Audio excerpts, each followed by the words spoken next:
প্রিয় শিক্ষার্থীরা, তোমরা সবাই কেমন আছো? আশা করি ভালো।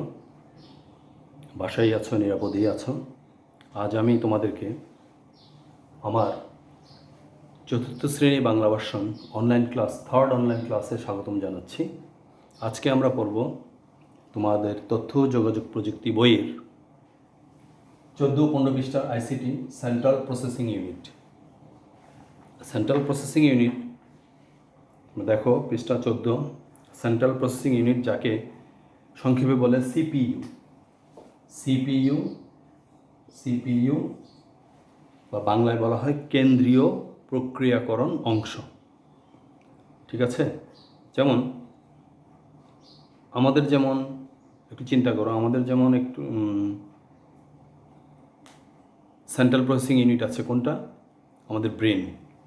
আমরা ব্রেনের মধ্যে যে কোনো কিছু হিসাব নিকাশ করি, ব্রেন থেকে আমরা সিদ্ধান্ত নেই, ব্রেন থেকে আমরা যে কোনো কাজকর্মের জন্য, যে কোনো কাজের জন্য ব্রেন আমাদেরকে নির্দেশ দেয়। আমাদের হাতকে নির্দেশ দেয় ব্রেন, আমাদের পাকেও নির্দেশ দেয়। ঠিক আছে? ইভেন কি আমি কী কাজ করবো না করবো, ব্রেন থেকে আমাদের সিদ্ধান্তটা আসে। সুতরাং আমাদের ব্রেনটা হচ্ছে যে কেন্দ্রীয় প্রক্রিয়াকরণ অংশ বা সিপিইউ বা সেন্ট্রাল প্রসেসিং ইউনিট। এখন তাহলে কম্পিউটারের সেন্ট্রাল প্রসেসিং ইউনিট নিশ্চয়ই আছে, দেখে আমরা একটু পড়ি। সেন্ট্রাল প্রসেসিং ইউনিটকে সংক্ষেপে বলা হয় সিপিইউ। একে বাংলায় বলা হয় কেন্দ্রীয় প্রক্রিয়াকরণ অংশ নামে চিহ্নিত করা হয়। সাধারণভাবে এটি প্রসেসর নামে পরিচিত। প্রসেসর হলো কম্পিউটারের মস্তিষ্ক স্বরূপ, যা আমি একটু আগে বলেছি, যা কম্পিউটারের সকল প্রক্রিয়াকরণের কাজকে নিয়ন্ত্রণ করে। পার্সোনাল কম্পিউটারে ব্যবহৃত প্রসেসরকে মাইক্রোপ্রসেসরও বলা হয়। পার্সোনাল কম্পিউটারে ব্যবহৃত যেই প্রসেসর, সেই প্রসেসরকে মাইক্রোপ্রসেসরও বলা হয়। এর প্রধান কাজ হলো ইনপুট গ্রহণ করা এবং প্রয়োজনীয় প্রক্রিয়াকরণ শেষে সেই অনুযায়ী আউটপুট প্রদান করা। ইনপুট গ্রহণ করা, তারপরে প্রক্রিয়াকরণ শেষে আবার আউটপুট প্রদান করা হয়। আধুনিক কম্পিউটারের প্রসেসরগুলো সেকেন্ডের মধ্যে কোটি কোটি পরিমাণ প্রক্রিয়াকরণের কাজ সম্পন্ন করতে পারে। 1971 সালে প্রথম মাইক্রোপ্রসেসর আবিষ্কৃত হয়, মনে রাখতে হবে, এবং সেই মাইক্রোপ্রসেসর নাম ছিল ইন্টেল 4004। ইন্টেল 4004 পৃষ্ঠা তোমাদের 14 পৃষ্ঠা আমি পড়াচ্ছি, বইটা দেখো সবাই। তাহলে মনে রাখতে হবে 1971 সালে প্রথম মাইক্রোপ্রসেসর আবিষ্কৃত হয়, যেটার নাম ছিল ইন্টেল 4004। এবার আসো, কেন্দ্রীয় প্রক্রিয়াকরণ অংশ বা সিপিইউ প্রধানত, এই যে সিপিইউ প্রধানত কয়টি অংশ নিয়ে গঠিত হয়? সিপিইউ প্রধানত 3টি অংশ নিয়ে গঠিত হয়। একটা হচ্ছে যে এএলইউ, আরেকটা হচ্ছে যে সিইউ, আরেকটা হচ্ছে যে মেমোরি ইউনিট। এর মধ্যে আরও কয়েকটি অংশ আছে, কিন্তু মূলত 3টি অংশ সমন্বয়ে গঠিত হয়। এএলইউ হচ্ছে যে অ্যারিথমেটিক লজিক ইউনিট, অর্থাৎ সিপিইউর মধ্যে যত হিসেব নিকেশের কাজ আছে, গাণিতিক কাজগুলো আছে, সব গাণিতিক কাজগুলো এএলইউতে সম্পন্ন হয়। এটাকে বলা হয় অ্যারিথমেটিক লজিক ইউনিট। বাংলায় এটি গাণিতিক যুক্তি অংশ নামেও পরিচিত। যেমন আমাদের ব্রেনের মধ্যে গাণিতিক অংশ আছে, সেই গাণিতিক সব হিসাব নিকেশ কাজগুলো করে, ঠিক তেমনি সিপিইউর মধ্যেও এএলইউ হচ্ছে গাণিতিক সব কাজগুলো করে। এই অংশে যোগ, বিয়োগ, গুণ, ভাগ প্রভৃতি গাণিতিক বা হাঁ বা না সূচক যুক্তিমূলক কাজগুলোও সম্পাদিত হয়। সিইউ কন্ট্রোল ইউনিট, বাংলা এটিকে বলা হয় নিয়ন্ত্রণ অংশ। এই যে সিইউ কন্ট্রোল ইউনিট, এই কন্ট্রোল ইউনিট থেকে পুরো কম্পিউটারকে নিয়ন্ত্রণ করা হয়। নিয়ন্ত্রণ অংশ কম্পিউটারের প্রতিটি নির্দেশ পরীক্ষা করে এবং তা কার্যকর করার জন্য প্রয়োজনীয় সংকেত প্রদান করে। তাছাড়াও এটি ইনপুট করা ডেটা প্রক্রিয়াকরণের পর ফলাফল প্রদান করে। ইনপুটকৃত কোনো ডাটা প্রক্রিয়াকরণের পর সেটা ফলাফল প্রকাশ করে সিইউ, মানে কন্ট্রোল ইউনিট। এবার আসো মেমোরি ইউনিট। মেমোরি ইউনিটের পূর্ণরূপ হচ্ছে যে মেমোরি ইউনিট এমইউ, এটাকে এমইউ সংক্ষিপ্তভাবে বলা হয়, আর পূর্ণরূপ হচ্ছে যে মেমোরি ইউনিট। 3 নম্বর পৃষ্ঠা 15। মেমোরি ইউনিট এমইউ এর পূর্ণরূপ হচ্ছে মেমোরি ইউনিট। বাংলায় এটি প্রধান স্মৃতি নামে পরিচিত। প্রক্রিয়াকরণের সময় এই অংশে তথ্য সাময়িকভাবে জমা থাকে। মেমোরি ইউনিটে। প্রয়োজনের সময় এখান থেকে তথ্য নিয়ে যে কোনো প্রক্রিয়াকরণের কাজ সম্পন্ন করা হয়। এছাড়াও প্রক্রিয়াকরণের জন্য প্রয়োজনীয় বিভিন্ন নির্দেশও এখানে কি জমা থাকে। যে কোনো প্রোগ্রাম চালু হবার আগে এটি প্রথমে বিভিন্ন স্টোরেজ ডিভাইস থেকে এই অংশে লোড করা হয়। কোথায়? এই মেমোরি ইউনিটে। এটি সিপিইউকে সরাসরি প্রোগ্রামে অ্যাক্সেসের সক্ষমতা প্রদান করে। মেমোরি ইউনিটকে আমরা আবার, তোমাদের বই পৃষ্ঠা দেখো 15 পৃষ্ঠা, মেমোরি ইউনিটকে আবার কয়েকটি অংশ ভাগ করতে পারি। মেমোরি ইউনিটকে প্রথমত আমরা 3টে অংশ ভাগ করতে পারি: primary memory, secondary memory, cache memory. 3টে অংশ: primary memory, cache memory, secondary memory. Primary মেমোরির মধ্যে আবার 2টা আছে, একটা হচ্ছে রম আর একটা র্যাম। প্রাইমারি মেমোরি আবার 2 ভাগে ভাগ, র্যাম এবং রম। বইয়ের মধ্যে আছে পৃষ্ঠা 15। সেকেন্ডারি মেমোরি আবার 3 ভাগে বিভক্ত: hard disk, CD DVD, flash disk. Flash disk মানে পেন ড্রাইভ, সিডি ডিভিডি জানো তোমরা, হার্ড ডিস্ক। তাহলে আসো কম্পিউটার মেমোরি। কম্পিউটার মেমোরি হলো কম্পিউটারের একটি সংরক্ষণ এরিয়া, যেখানে বিভিন্ন তথ্য ও নির্দেশসমূহ প্রক্রিয়াকরণের জন্য সংরক্ষিত থাকে। মেমোরি হচ্ছে যে কম্পিউটার মেমোরি এমন একটা জায়গা যেখানে নির্দেশসমূহ প্রক্রিয়াকরণের জন্য কী থাকে? সংরক্ষিত থাকে, জমা থাকে। কম্পিউটারের ডেটা এবং নির্দেশসমূহ সংরক্ষণের জন্য কম্পিউটারের মেমোরি কি ব্যবহৃত হয়? কম্পিউটারের মেমোরি অসংখ্য ক্ষুদ্র ক্ষুদ্র অংশে বিভক্ত থাকে, যা সেল নামে পরিচিত। কম্পিউটারের মেমোরি অসংখ্য ক্ষুদ্র ক্ষুদ্র অংশে বিভক্ত থাকে। কম্পিউটারের মেমোরিতে ক্ষুদ্র ক্ষুদ্র অংশ, মেমোরিগুলো ক্ষুদ্র ক্ষুদ্র অংশ বিভক্ত থাকে, যেটাকে সেল নামে পরিচিত। কম্পিউটার মেমোরিকে প্রধানত 3 ভাগে ভাগ করা যায়, এটা আগেই বলেছি: প্রধান memory, cache memory, secondary memory বা সহায়ক মেমোরি। সেকেন্ডারি মেমোরিকে সহায়ক মেমোরি বলা হয়। Cache memory, cache memory CPU এবং প্রধান মেমোরির মধ্যে বাফার হিসাবে কাজ করে। ক্যাশ মেমোরি হচ্ছে কি সেন্ট্রাল প্রসেসিং ইউনিট এবং প্রধান মেমোরি। ক্যাশ মেমোরি হচ্ছে সেন্ট্রাল প্রসেসিং ইউনিট এবং প্রধান মেমোরিতে বাফার হিসাবে কাজ করে। সিপিইউতে যে প্রোগ্রাম বা ডেটাগুলি বেশি ব্যবহৃত হয়, ক্যাশ মেমোরি সেই ডেটা বা প্রোগ্রামগুলো কি সংরক্ষণ করে। সিপিইউর মধ্যে যেই প্রোগ্রামগুলো, যেই নির্দেশগুলো, যেই নির্দেশনাগুলো, যেই নির্দেশনাসমূহ বেশি ব্যবহৃত হয় বা যেই ডেটাগুলো বেশি ব্যবহৃত হয়, সেগুলো কি ক্যাশ মেমোরিতে সেই ডেটা বা প্রোগ্রামগুলোকে কি জমা রাখে। ডেটা ও প্রোগ্রামের অংশ অপারেটিং সিস্টেমের সাহায্যে ডিস্ক থেকে ডেটা, এবং আমি আবার বলছি, ডেটা মানে তথ্য, এবং প্রোগ্রামের অংশ অপারেটিং সিস্টেমের সাহায্যে ডিস্ক থেকে ক্যাশ মেমোরিতে কী হয়? স্থানান্তরিত হয়। ডেটাও স্থানান্তরিত হয় অপারেটিং সিস্টেমের মাধ্যমে।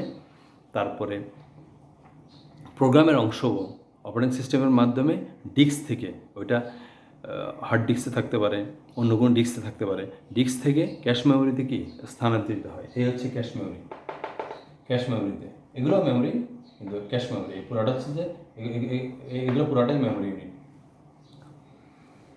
ক্যাশ মেমোরির সুবিধাসমূহ: প্রধান মেমোরি থেকে ক্যাশ মেমোরি দ্রুতগতি সম্পন্ন হয়ে থাকে। ক্যাশ মেমোরিটা দ্রুতগতি সম্পন্ন হয়ে থাকে কারণ যেই ডাটাগুলো আমার বেশি প্রয়োজন, বারবার প্রয়োজন, সেই ডাটাগুলো আমি কি দ্রুত কাজ করতে চাই, সেই ডাটাগুলো নিয়ে দ্রুত কাজ করতে চাই।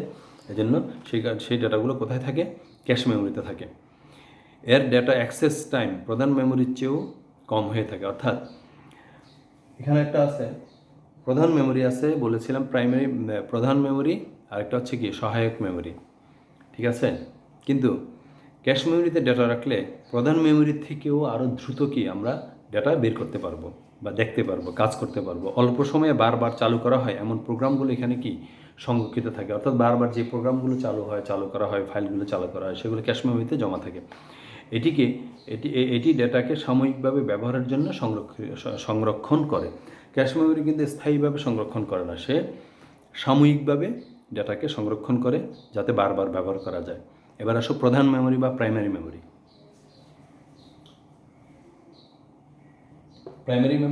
প্রাইমারি মেমোরির মধ্যে প্রধান মেমোরি বা প্রাইমারি মেমোরি কম্পিউটারের তাৎক্ষণিক ব্যবহার যে ডেটা এবং নির্দেশসমূহ প্রাইমারি মেমোরিতে ধারণ করা হয়। এর ধারণ ক্ষমতা কম এবং কম্পিউটার বন্ধ করার সাথে সাথে এখানকার সব তথ্য কি হারিয়ে যায়। সাধারণত সেমিকন্ডাক্টর ডিভাইস দিয়ে এটি তৈরি করা হয়। প্রধান মেমোরি মূলত 2 প্রকার, একটা হচ্ছে র্যাম আর একটা হচ্ছে কি রম। এবার আসো প্রধান মেমোরির বৈশিষ্ট্য কি। এই যে র্যাম, রম, এগুলো হচ্ছে 2টা হচ্ছে প্রধান মেমোরি। ঠিক আছে। এটা সিপিইউর একটা গ্রাফিক্যাল ডিজাইন, সিপিইউর একটা গ্রাফিক্যাল ডিজাইন দিলাম। এই যে ইনপুট মানে ডেটার ইনপুট, আউটপুট, এবং সিপিইউর ভিতরে কী কী আছে, arithmetic logic unit, control unit, CU, memory unit, RAM, ROM, cache memory, এটাকে বলা হয় আবার স্টোরেজ। এইটাকে বলা হয় স্টোরেজ। তাহলে র্যাম এবং রম হচ্ছে কি প্রধান মেমোরি। এই প্রধান মেমোরি এটাকে বলা হয় আবার প্রাইমারি মেমোরিও, প্রাইমারি মেমোরি বা প্রধান মেমোরি। এই প্রধান মেমোরির বৈশিষ্ট্য কি, এগুলো সেমিকন্ডাক্টর মেমোরি হয়ে থাকে। এটি প্রধান মেমোরি হিসাবে পরিচিত। এটি কম্পিউটারের জন্য অপরিহার্য। এই প্রধান মেমোরি কম্পিউটারের জন্য কি অপরিহার্য এবং পরিবর্তনশীল তথা ভোলেন্টাইল মেমোরি হিসাবে পরিচিত। অর্থাৎ এটা কি পরিবর্তনশীল। কম্পিউটার বন্ধ করার সাথে সাথে এখানকার সব ডাটা কি হারিয়ে যায়। কম্পিউটার বন্ধ করার সাথে সাথে এখানকার সব ডাটা হারিয়ে যায়। এটি সহায়ক মেমোরির চেয়েও দ্রুতগতি সম্পন্ন হয়ে থাকে। এটি কিন্তু সহায়ক মেমোরির চেয়েও দ্রুতগতি সম্পন্ন হয়ে থাকে। প্রধান মেমোরি ছাড়া কম্পিউটার কখনোই কি রান করবে না, কম্পিউটার চালু করা যাবে না। এবার আসো র্যাম, র্যান্ডম অ্যাক্সেস মেমোরি।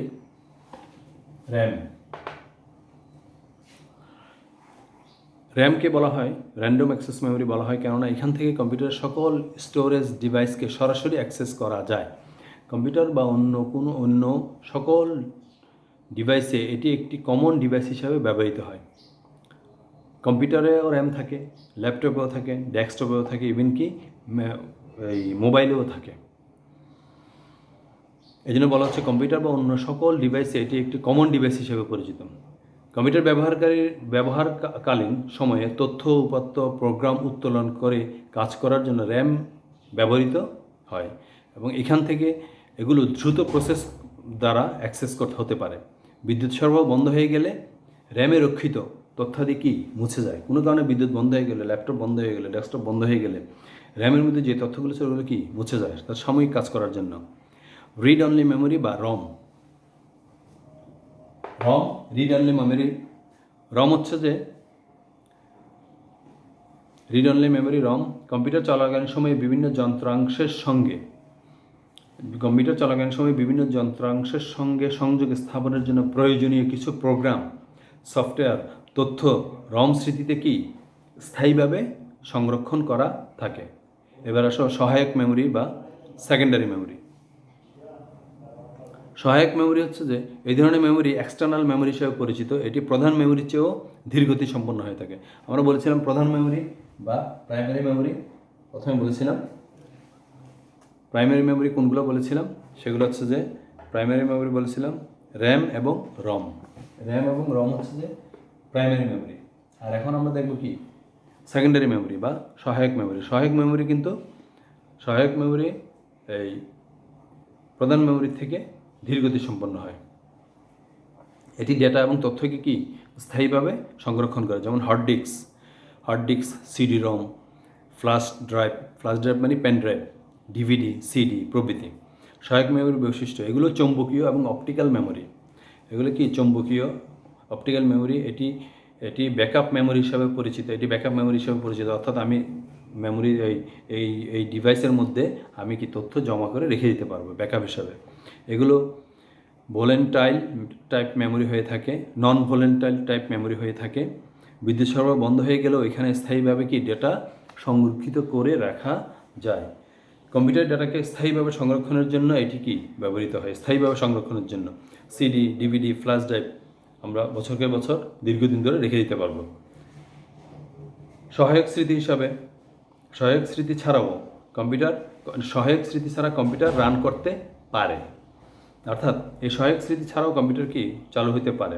এটি প্রধান মেমোরির তুলনায় ধীরগতি সম্পন্ন হয়ে থাকে। হার্ড ডিস্ক, এটি একটি ম্যাগনেটিক ডিস্ক যেখানে ডেটাকে স্থায়ীভাবে সংরক্ষণ করা যায়। হার্ড ডিস্কের ধারণ ক্ষমতা অনেক বেশি এবং এটি অন্যান্য সহায়ক মেমোরির চেয়ে দ্রুতগতি সম্পন্ন হয়ে থাকে। হার্ড ডিস্ক কম্পিউটারের প্রধান সহায়ক স্মৃতি হিসাবে ব্যবহৃত হয়। অপারেটিং সিস্টেম, অন্যান্য প্রয়োজনীয় সফটওয়্যার এবং বিভিন্ন প্রয়োজনীয় ডেটা ও ফাইল হার্ড ডিস্কে স্থায়ীভাবে সংরক্ষণ করা হয়। সিডি মানে কম্প্যাক্ট ডিস্ক। সিডি হচ্ছে যে আমরা সবাই মনে হয় সিডি দেখেছি, সিডি দেখিনি এমন কেউ নাই। এটি হচ্ছে যে অপটিক্যাল ডিস্ক বা ডেটা স্টোরেজ ডিভাইস। আজকে আজকে এইটুক পর্যন্তই। পরবর্তী আরেকটি ক্লাসে আমরা বাকিটা কমপ্লিট করব। সিডি পড়াবো, সিডি, ডিভিডি, তারপরে মেমোরি ইউনিট নিয়ে আর একটু ডিটেলস আলোচনা করে এই চ্যাপ্টারটা শেষ হবে। তাহলে আমরা আজকে কি পড়লাম একটু রিভিশনে যাই। আজকে আমরা মূলত পড়লাম সেন্ট্রাল প্রসেসিং ইউনিট, সিপিইউ নিয়ে। সিপিইউর মধ্যে input, output, ALU, CU, memory unit, ROM, RAM, cache, storage device, প্রধান মেমোরি, সহায়ক মেমোরি, এগুলো নিয়ে আলোচনা করলাম। তোমরা একটু 14 এবং 15 পৃষ্ঠাটা একটু ভালো করে পড়ে নিও। 14 পৃষ্ঠা, 15 পৃষ্ঠা, তারপরে 16 পৃষ্ঠা। 14, 15, 16 পৃষ্ঠায় 3টা পৃষ্ঠা যদি একটু ভালো করে পড়ে নাও, 14, 15, 16 পৃষ্ঠা যদি একটু ভালো করে পড়ে নাও, তাহলে আমার মনে হয় তোমাদের কাছে আরও ক্লিয়ার হয়ে যাবে। সবাইকে ধন্যবাদ। দেখা হবে অন্য আরেকটি অনলাইন ক্লাসে। সেই পর্যন্ত সবাই ভালো থাকো। Stay home, stay safe. ধন্যবাদ সবাইকে।